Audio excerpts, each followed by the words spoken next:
Okay, ಇನ್ನು ಉತ್ತರ ಪ್ರದೇಶ ನಾವು ದೇಶದ ವಿಚಾರವನ್ನು ನೋಡೋದಾದರೆ ಉತ್ತರ ಪ್ರದೇಶ ಮತ್ತು ಛತ್ತೀಸ್ಗಢ, ಮಹಾರಾಷ್ಟ್ರ, ರಾಜಸ್ಥಾನ ಎಲ್ಲದರಿಂದಲೂ ಕೂಡ ನಮಗೆ ಮಾಹಿತಿಗಳು ಲಭ್ಯವಾಗ್ತಾ ಇದೆ. ಉತ್ತರ ಪ್ರದೇಶದಲ್ಲಿ ಬಿಜೆಪಿ ಸ್ಟ್ರಾಂಗ್ ಹೋಲ್ಡನ್ನು ಕಾಯ್ದುಕೊಳ್ತಾ ಇರತಕ್ಕಂಥದ್ದು ಬಹುತೇಕ.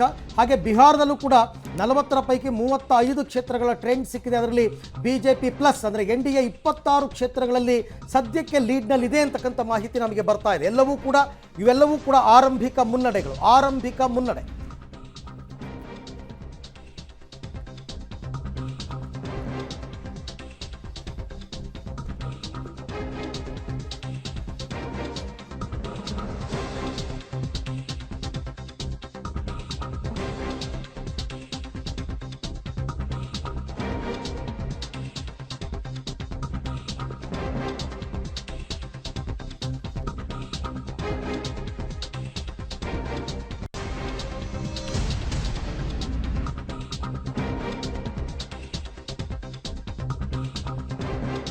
ನ್ಯಾಷನಲ್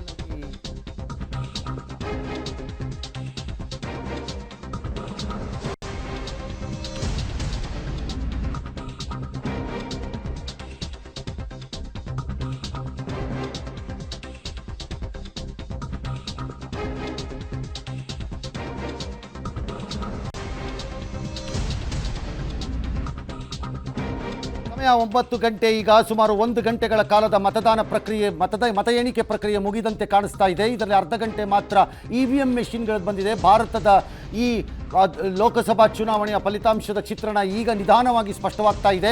NDA 303 ಕ್ಷೇತ್ರಗಳಲ್ಲೂ ಭಾರತೀಯ INDI 152 ಹಾಗೂ ಇತರರು 51 ಕ್ಷೇತ್ರಗಳಲ್ಲಿ ಮುನ್ನಡೆಯನ್ನು ಕಾಯ್ದುಕೊಳ್ತಾ ಇರುವಂತಹ ಆರಂಭಿಕ ಚಿತ್ರಗಳು ಬರ್ತಾ ಇದೆ. ಹಲವಾರು ಕ್ಷೇತ್ರಗಳಲ್ಲಿ ಭಾರತದಲ್ಲಿ ನಾನು ಮಾತಾಡ್ತಾ ಇರೋದು ಕರ್ನಾಟಕ ಅಲ್ಲ, ಹಲವಾರು ಕ್ಷೇತ್ರಗಳಲ್ಲಿ ನಿರೀಕ್ಷೆಯಂತೆಯೇ ಅಭ್ಯರ್ಥಿಗಳು ತಮ್ಮ ಮುನ್ನಡೆಗಳನ್ನು ಕಾಪಾಡಿಕೊಂಡು ಬರ್ತಾ ಇರೋಂಗಿದೆ. ರಾಯ್ಬರೇಲಿ, ವಾಯನಾಡ್, ಅಹಮದಾಬಾದ್, ವಾರಣಾಸಿ ಈ ಎಲ್ಲ ಕ್ಷೇತ್ರಗಳಲ್ಲಿ ಅವರವರ ಮುನ್ನಡೆಯನ್ನು ಅವರು ಕಾಯ್ಕೊಳ್ತಾ ಇರೋಂಗಿದೆ. ಇದೇ ರಾಜ್ಯಗಳ ಚಿತ್ರಣ ಇನ್ನೂ ತೀವ್ರವಾದಂಥ ಸ್ಪಷ್ಟವಾದ ಚಿತ್ರಣಗಳು ನಮಗೆ ಲಭ್ಯವಾಗೋಕ್ಕೆ ಇನ್ನೊಂದು ಅರ್ಧ ಗಂಟೆ 1 ಗಂಟೆ ಕಾಲನಾದರೂ ಬೇಕಾಗತ್ತೆ ಅಂತ ಕಾಣುತ್ತೆ. ರಾಜ್ಯದಲ್ಲಿ ಬರೋದಾದರೆ 28 ಕ್ಷೇತ್ರಗಳಲ್ಲಿ 17, 2 ಮತ್ತು ಕಾಂಗ್ರೆಸ್ 8 ಕ್ಷೇತ್ರಗಳಲ್ಲಿ ಈಗ ಮುನ್ನಡೆಯನ್ನು ಕಾಯ್ದುಕೊಳ್ಳುವಂತಹ ಸಾಧ್ಯತೆಗಳು ಇದ್ದಂಗಿದೆ ಮೇಲ್ನೋಟಕ್ಕೆ.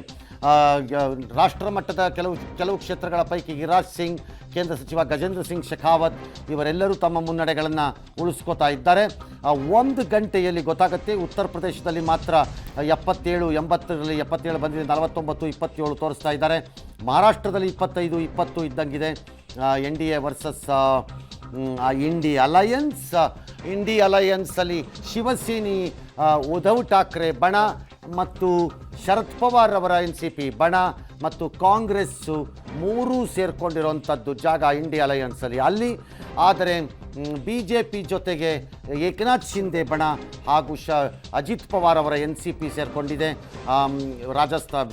ಮಹಾರಾಷ್ಟ್ರದಲ್ಲಿ, ರಾಜಸ್ಥಾನದಲ್ಲಿ 17, 7, ಗುಜರಾತ್ನಲ್ಲಿ 22, 4 ತೋರಿಸ್ತಾ ಇದ್ದಾರೆ. ದ್ಯಾಟ್ಸ್ ಲಿಟಲ್ ಅಮೇಝಿಂಗ್ ಬಿಕಾಸ್ ಗುಜರಾತ್ನಲ್ಲಿ ಎಕ್ಸಿಟ್ ಪೋಲ್ಗಳ ಪ್ರಕಾರ ಸ್ವೀಪ್ ಇದೆ. ಎಲ್ಲ ಕ್ಷೇತ್ರಗಳಲ್ಲೂ ಪಾಸಿಬಲಿ ಅದೇನು ಬೇಕಾದ್ರೂ ಆಗ್ಬೋದು, ಆಗಲ್ಲ ಅಂತಲ್ಲ ಅಥವಾ ಆಗತ್ತೆ ಅಂತಲ್ಲ, ಬಟ್ ಸ್ಟಿಲ್